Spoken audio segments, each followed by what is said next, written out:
Bro, మీరెప్పుడైనా గమనించారా? మనం చదవటానికి కూర్చుంటేనే ఎందుకు నిద్ర రావటం మొదలవుతుంది? అంటే నిద్ర రావాల్సిన టైంలో రాదు, కానీ చదువుతున్నప్పుడు మాత్రం పక్కాగా వస్తుంది. కొన్నిసార్లు పైవాడు నేనే చదవకూడదు అనుకుంటున్నాడేమో అనిపిస్తుంది. కానీ అసలు విషయం ఏంటంటే, మన బ్రెయిన్ ఒక రివార్డ్ సిస్టమ్ మీద పనిచేస్తుంది.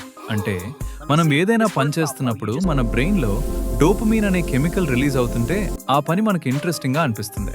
అప్పుడు మన బ్రెయిన్ కూడా ఫుల్ అలర్ట్గా ఉంటుంది. ఎందుకంటే డోపమీన్ అనేది మనల్ని హ్యాపీగా, ఎగ్జైటెడ్గా ఉంచే కెమికల్. కానీ మనకి ఇంట్రెస్ట్ లేని పని చేస్తే లేదా చాలా బోరింగ్ పని చేస్తే మన బ్రెయిన్లో డోపమీన్ రిలీజ్ అవుతుంది. అప్పుడు ఆ పని చేయడంలో అసలు ఫన్ ఉండదు. ఇప్పుడు మన బ్రెయిన్ ఎప్పుడు ఎనర్జీ సేవ్ చేయాలని అనుకుంటుంది. అప్పుడు అది ఇలా అనుకుంటుంది, ఇందులో డోపమీన్ కూడా రావటం లేదు, అయితే నేను ఎందుకు ఎనర్జీ వేస్ట్ చేయాలి? అప్పుడు మన బ్రెయిన్ స్లోగా టైర్డ్ మోడ్లోకి వెళ్ళిపోతుంది. లేజినెస్ వస్తుంది, చివరికి నిద్ర కూడా వస్తుంది. అందుకే బ్రో, మనం చదువుతున్నప్పుడు నిద్ర వస్తుంది.